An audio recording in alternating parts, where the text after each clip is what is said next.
arıyım, ben bir arıyım. Çiçek çiçek dolaşırım, bal yaparım. Balımı yiyin, yani büyümeyi seçin. Motorcu Ekibi kanalından herkese merhaba. Dünyanın uzak ucu Yeni Zelanda'dan sevgiler. Üzücü bir haberle başlıyoruz. Maalesef Delta virüsü Yeni Zelanda'yı da vurdu. 2 haftadır karantinadayız. Ancak şöyle bir sevindirici haber verebilirim. Hükümet aşılama işlemlerini çok hızlandırdı. Ben de dün ilk doz aşımı oldum. Ancak bu sol kolum bayağı bir ağrıyor diyebilirim. Umarım Yeni Zelanda bu olayı atlatır. Hadi videomuza geçelim.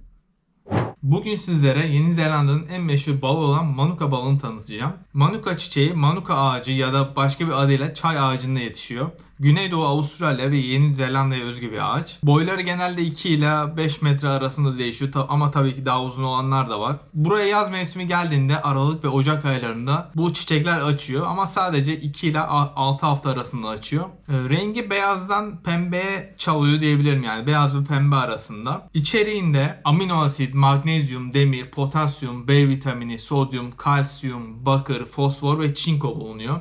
Şöyle dediğinizi duyar gibiyim. Bu balın özelliği nedir? Bu balın neden böyle meşhur oldu? Hemen cevap vereyim. Bu bir sıradan bir bal değil. Yani ham bir bal değil. Antibakteriyel ve bakteriyel özelliklere sahip. Kısacası birazdan sayacağım faydalarından ötürü pek çok baldan daha iyi. Hatta şimdi burada da bir sıradan bir bal var. Bu baldan 4 kat daha iyi. Bir de dipnot vereyim. Yeni Zelanda'ya dışarıdan herhangi bir bal getiremiyorsunuz. Yani buraya bal getirmeniz yasak. Sadece ülke içerisindeki balları tüketebilirsiniz.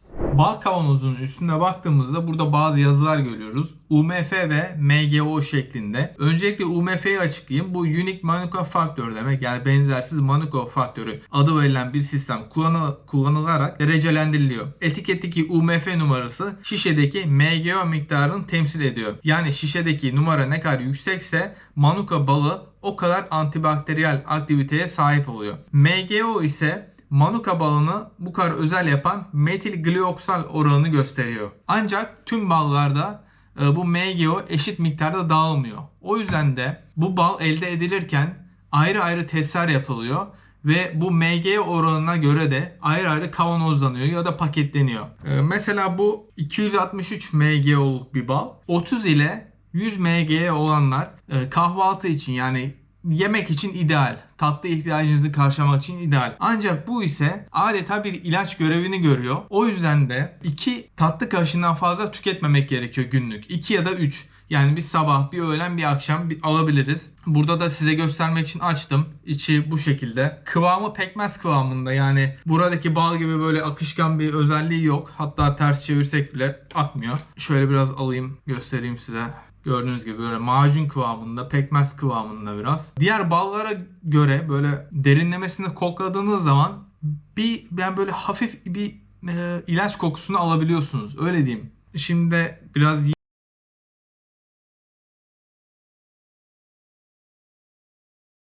evet, yani dolu dolu geliyor ağzımıza. Ama dediğim gibi özellikle bu konuda çok uyarı var. Eğer 30 ila 100 MGO, yani kahvaltı o tatlı ihtiyacınızı karşılama haricinde alıyorsanız kesinlikle 2 ya da 3 tatlı kaşığı üstüne çıkmamanız tavsiye ediliyor. Manuka balının faydalarına gelecek olursak öncelikle 1. Akne, egzama, sedef gibi cilt hastalıklarını azaltmada yardımcı oluyor. Ben bir sedef hastasıyım ve bu Manuka balını aldım, denedim. Bir kaşık bal koydum, Manuka balı koydum. Biraz da zeytinyağıyla karıştırarak o sedefli bölgeye sürdüm. Tabii ki bu hastalıklar maalesef elzem hastalıklar ve geçmiyor. Ancak azaldığını gördüm. Gerçekten de bir faydası dokundu diyebilirim. Özellikle zeytinyağı ya da çay ağacı yağı ile karıştırılarak cildinize sürebilirsiniz Manuka balını. İkinci olarak da mide ağrılarına iyi geldiği söyleniliyor. Asit, düşük mide asidi ve özellikle reflü rahatsızlığı çekenler yine Manuka balını kullanıyorlar. Ancak az önce de belirttiğim gibi 2 ya da 3 tatlı kaşığını geçmemek suretiyle. Bir diğer özelliği de yara, yanık gibi yaralanmalarda yine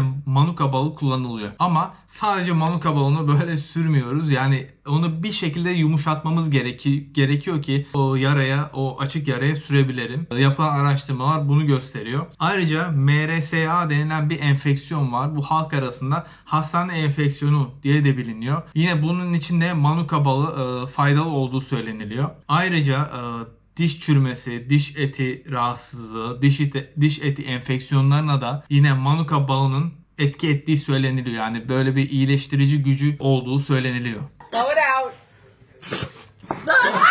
Bir diğer özelliği de boğaz ağrısı ve öksürüğe gerçekten de çok iyi geliyor.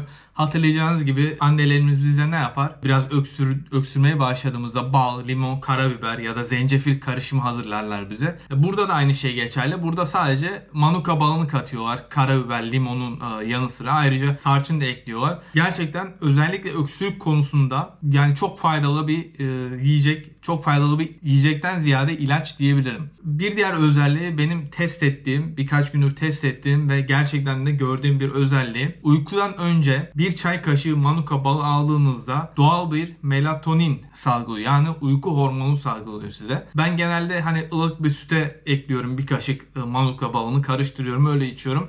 Ilık süt iç. I'yı öğretmek için zorlamışlar. Işık ılık süt iç.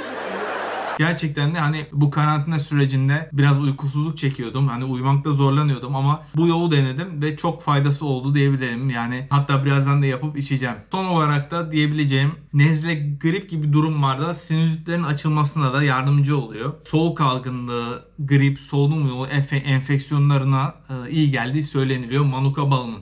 Manuka balının fiyatlarına gelecek olursak Fiyatlar iyidir, ne olacak? şöyle bir bal var elimde. Bu tahmin ediyorum 6-7 dolar civarında olması lazımdı. Ama benim geçen günlerde aldığım ve size gösterdiğim bu 263 MGO manuka balı 20 dolar civarındaydı. Tabii bu balların nadir olanları var. Hasat zamanı böyle nadir hasat zamanlarının toplananları var. Onlar da 250 dolardan başlıyor. 1000 dolara çıkıyor. Hatta bugün 2450-2500 dolar olması lazımdı. Öyle bir bal gördüm ve gözlerime inanamadım. Gerçekten çok uçuk bir fiyat. Bu 250 gram ve dediğim gibi 20 dolar olması lazımdı.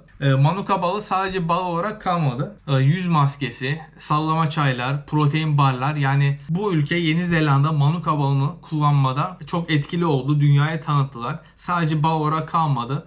Pek çok yiyecekte bunu kullandılar ve bunu üretiyorlar. Dünyaya da satıyorlar haliyle. Pek çok ülkede olduğu gibi burada da koronavirüs sürecinde bazı rivayetler çıktı. Acaba manuka balı koronavirüse karşı kullanılabilir mi? Madem böyle bir enfeksiyonel etkisi var, antibakteriyel etkisi var, acaba kullanılabilir mi diye düşünüldü. Türkiye'de olduğu gibi mesela dediler işkembe çorbası için.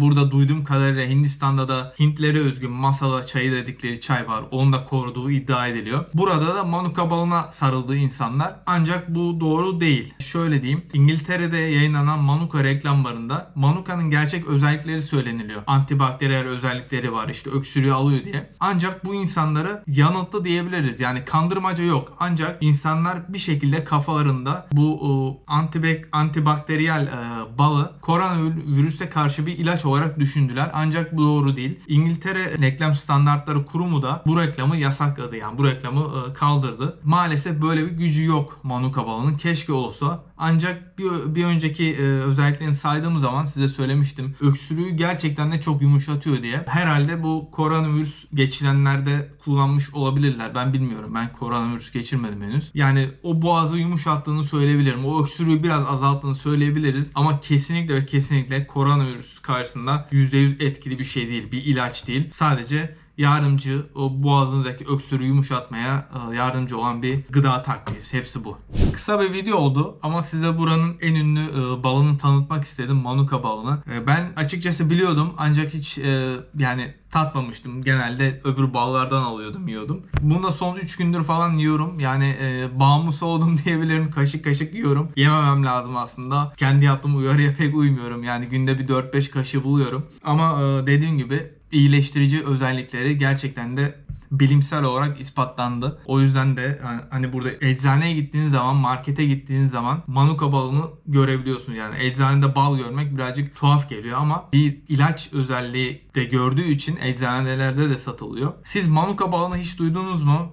Hiç gördünüz mü? Ya da tattınız mı? Yorumlarda belirtirseniz sevinirim. Dediğim gibi kısa bir video oldu ama size buranın balını tanıtmak istedim.